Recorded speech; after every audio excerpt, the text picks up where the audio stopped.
Espacios vacíos, paisajes naturales o artificiales en los que la figura humana está ausente, abundan en la obra de Montserrat Soto, galardonada en 2019 con el Premio Nacional de Fotografía.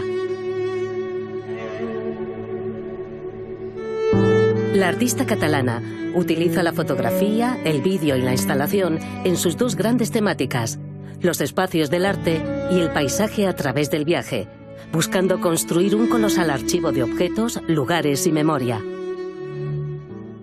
Profundizaremos en la exposición Imprimatur, que pudo verse en la Sala Alcalá 31 de Madrid, donde, partiendo de la idea de autoría en la cultura occidental, se plantea nuestra relación con la censura en la era de Internet. Montserrat Soto quiere que miremos estos paisajes desolados desde la antesala, buscando incentivar la reflexión y el pensamiento crítico. Cuando el espectador ve una imagen con un personaje dentro, se excluye. Pero cuando no hay nadie, este puede ser su espacio. Como venía de la pintura, ¿no? Nunca he intentado que la técnica fuera nada más que la técnica, ¿no? O sea, primero mi proceso normalmente es primero qué es lo que quiero decir, qué es lo que quiero hacer, y entonces busco aquello que mejor me la va a representar.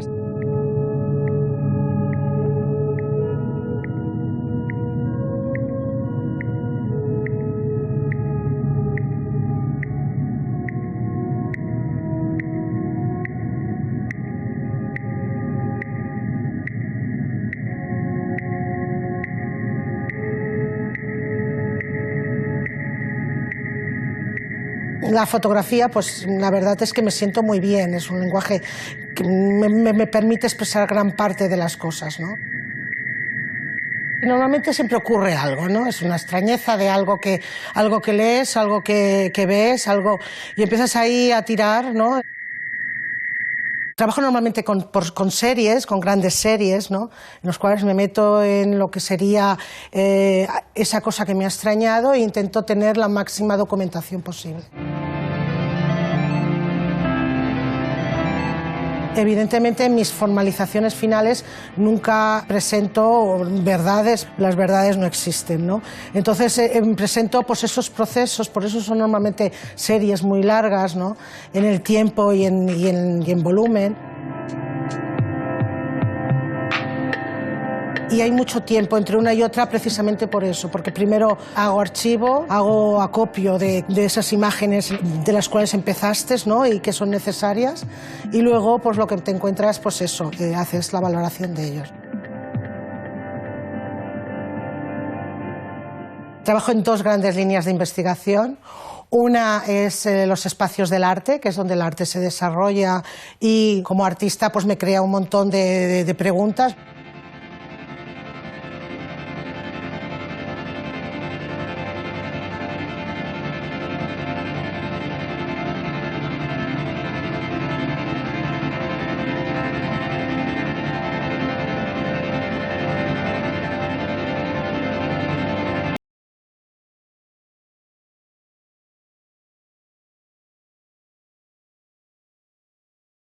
Del viaje. Son dos líneas de investigación muy diferentes en cuanto a temática. Una es sobre el hombre sobre el hombre y su lugar, ¿no? Y la otra es sobre el artista y su lugar. Mi primer trabajo eran galerías y espacios vacíos, ¿no? Aquello de que era más una pieza muy grande que ocupaba todo, que en plan trompey, ¿no? Que te ubicaba, y era en museos y galerías que se continuaban y que te dejaban ese espacio para llenar, ¿no? Siempre ha habido una reflexión sobre coleccionistas, sobre galerías, sobre almacenes. O sea, he ido preguntando, me he ido respondiendo y me he ido infiltrando, además, que con la excusa esta, el mundo del arte es maravilloso, ¿no? Investigar con él, porque te permite entrar en sitios que de otra forma no entrarías.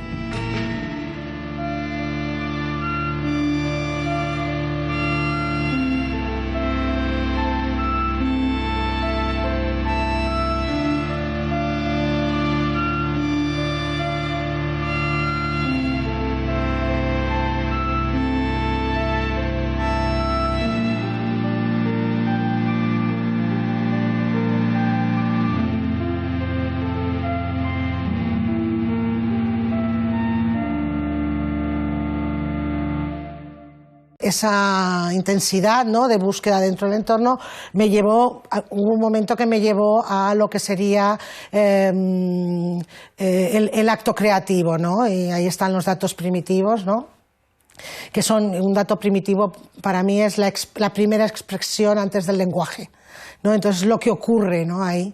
Entonces, pues bueno, cogí a Dionisio Cañas, que es un poeta maravilloso. Me dejó acompañarle en esa lectura, pensamiento, esa aparición dentro del mundo de las ideas y de las palabras, ¿no? Cuando sentimos que la vida es ya un dado negro lanzado en la oscura página del tiempo.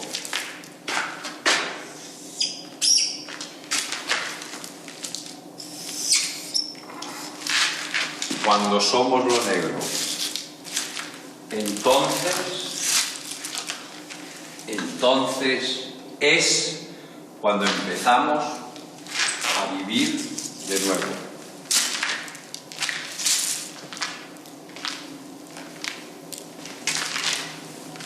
Seguía a Chus Gutiérrez en una película cuando decidía cosas, ¿no?, cuando no sabía por dónde, en ese momento en el cual la expresión sale. ¿Ves? Él le dice, ¿estás bien, Leila? Y ella contesta, sí, y mira, y no se la ve ahí. O como no se ve, podríamos adelantar el sonido. O hay otra posibilidad, que el plano por detrás está muy bien.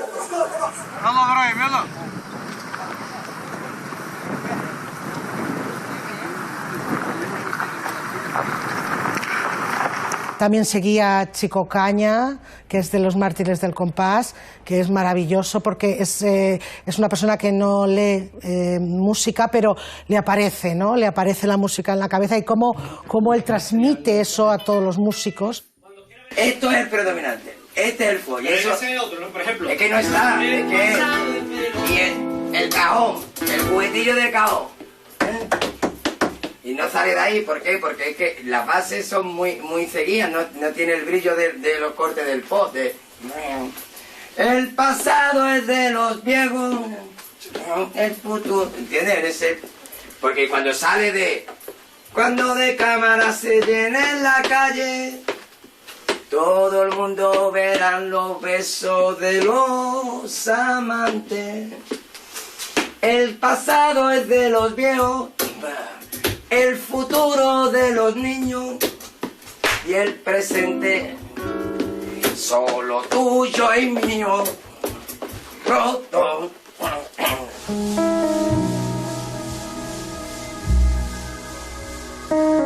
Partí de un trabajo que me invitaron a las Islas Halland. Era al inicio, ¿no?, 92 o algo así. Viví en una isla desierta, fue maravilloso, me pasó que eran cosas muy especiales en ese momento y a partir de ahí, desde esos lugares en los cuales no había nada de vegetación, todo era piedra, a partir de ahí empecé a plantearme, claro, yo estaba sola allí, entre medio de un montón de islas, hice una videoinstalación que marca muy bien todo un viaje, ¿no?, a través de esas islas todas desiertas, como si fuera un barco, ¿no?, metido. E iba creando esa soledad, ¿no?, de hombre frente a lo abrupto, ¿no?, de la naturaleza, ¿no? Entonces, a partir de ahí creé esa nueva línea de investigación que me llevó por lugares como muy especiales, muy duros. Empecé a andar por muros, por vallas. Fue como una transición de esa búsqueda hasta la última obra que estoy haciendo y que me llevó mucho tiempo, que empecé en el 2004 o así, en la exposición que hice para el Reina Sofía, que se llamaba Tracking Madrid.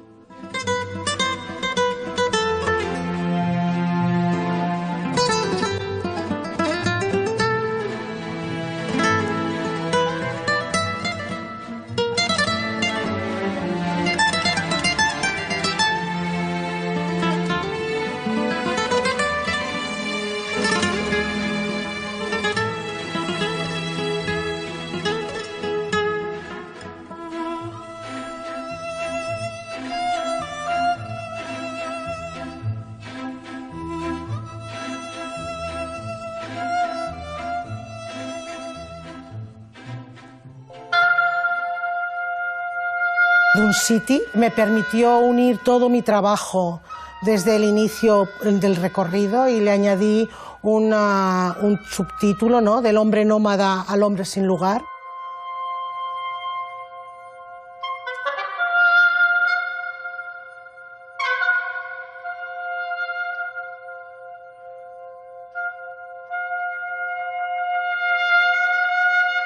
Primero hice un archivo de una forma, con unas dualidades, y luego en esa reinterpretación apareció otro recorrido diferente.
Imprimatur es una exposición que sobre todo quiere hablar de autor, de autoría y del control de la imagen, ¿no?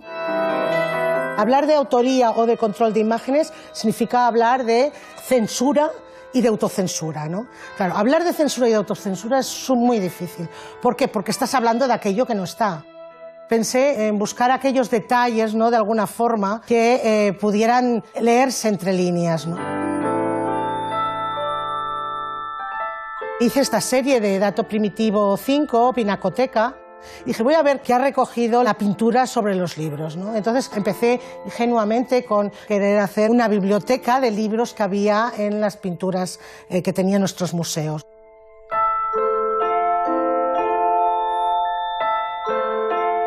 Hice un gran archivo, me parece que son como 200 imágenes de cuadros que tienen libros, ¿no? Y me encontré con que a mitad de él decía, oh, no, aquí tengo un problema, porque es que no reconozco ningún libro. Todos los libros son figurados o simulados, todo lo que es la parte del formato libro lo ves, que es un libro, y los únicos que podías asegurar que eran la Vulgata, que era la interpretación de San Jerónimo que hace de la Biblia, ¿no?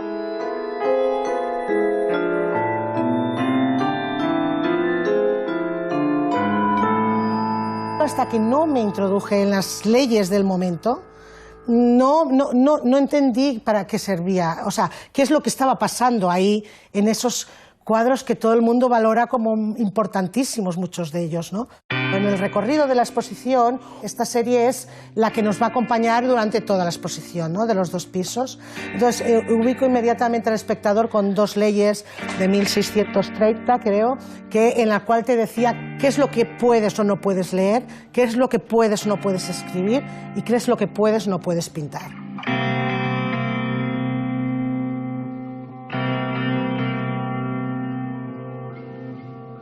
Esta exposición supone más de 10 años de trabajo para Montserrat Soto, que lleva trabajando en archivos, en museos, en bibliotecas, en monasterios, en diferentes puntos, sobre todo de Europa, pero también Nápoles, Roma, el Vaticano.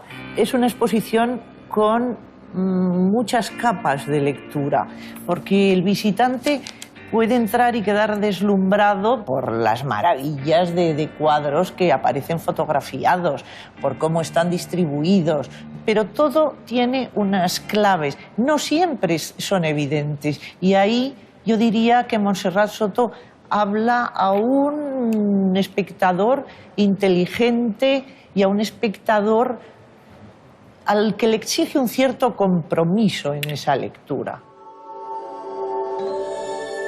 ¿Por qué Imprimatur es el título de esta exposición? Se trata de una palabra latina que significa imprímase, y era el sello por el cual el Tribunal de la Santa Inquisición autorizaba la publicación de una obra.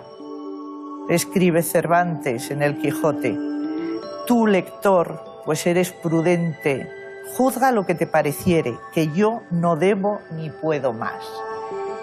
Sobre ellos está el ojo omnipresente de la Inquisición. Y lo mismo sucede con una autora como Santa Teresa, que escribe: leedlo como pudiereis, que así lo escribo yo, como puedo, y si no, quemadlo por mal que va. Están diciéndonos que la Inquisición está tras ellos. De hecho, Santa Teresa tiene juicios.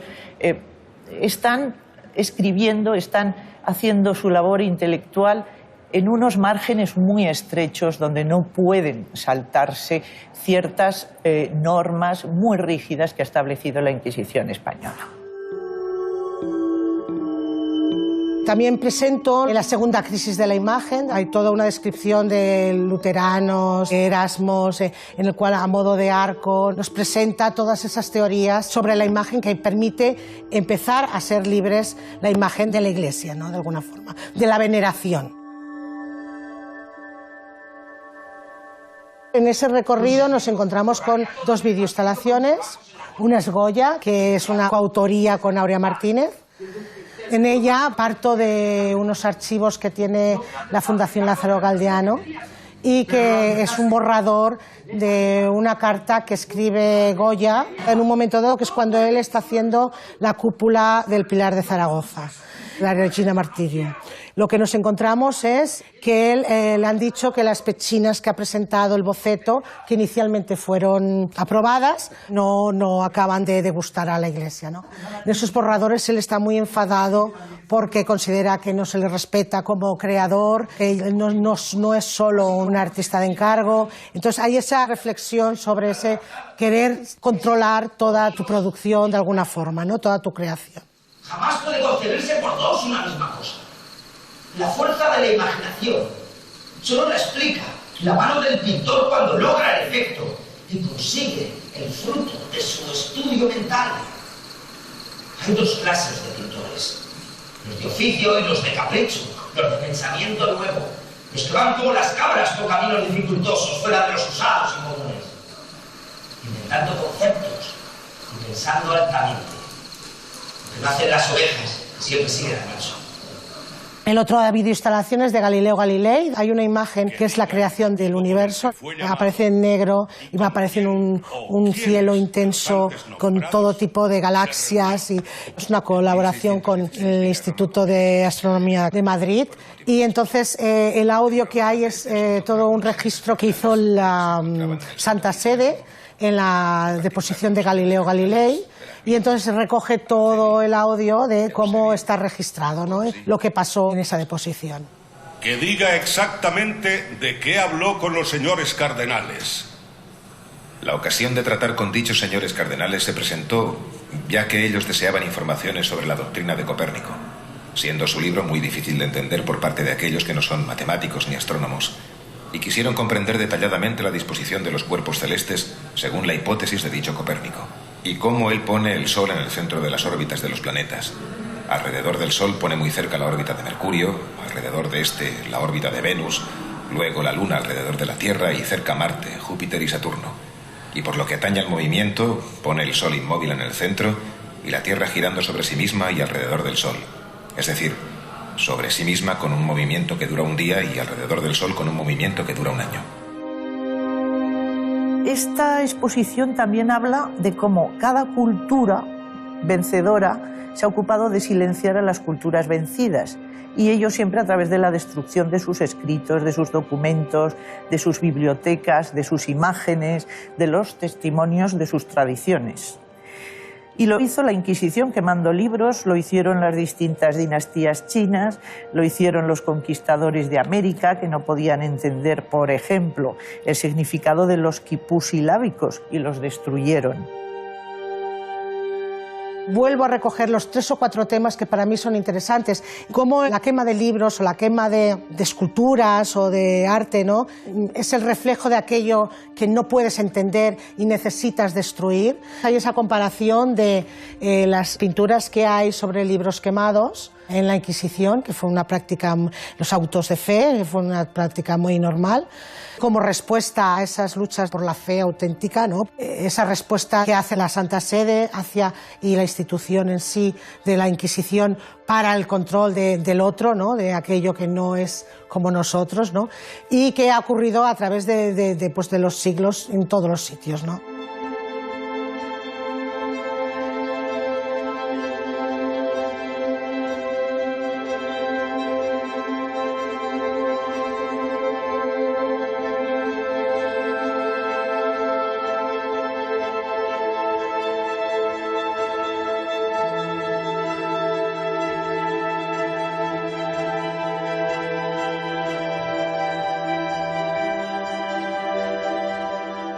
Luego hay otro paralelismo que hago sobre San Jerónimo, que para mí es la identidad, hay muchísimos San Jerónimos dentro de nuestra pintura. San Jerónimo representa esa única lectura, ¿no? Esa única traducción posible, esa única verdad, ¿no? Esta sala así oscura nos ubica ya y nos va medio introduciendo en lo que son las nuevas tecnologías, ¿no? que están apareciendo ahora. La idea de autor en este nuevo espacio, que lo que nos muestra es un pequeño esbozo, ¿no? Una ubicación del artista en ese espacio, las nuevas tecnologías, ¿no? Creo que el artista o la sociedad nos tenemos que preparar para ese nuevo cambio de lo que es autor, ¿no? De lo que es la autoría, ¿no? Y sobre todo cuando salga la inteligencia artificial, que nos va a modificar todo, ¿no? Puedes escoger si quieres la red oscura o si quieres la red superficial. Eso es una decisión de entrada muy importante, ¿no? ¿Por qué? Pues porque nos ofrece de alguna manera una clara división de cuál es el espacio donde vamos a querer crear, ¿no? He considerado que ese es el espacio principal donde verdaderamente puede ocurrir la libertad de expresión y de autoría, ¿no?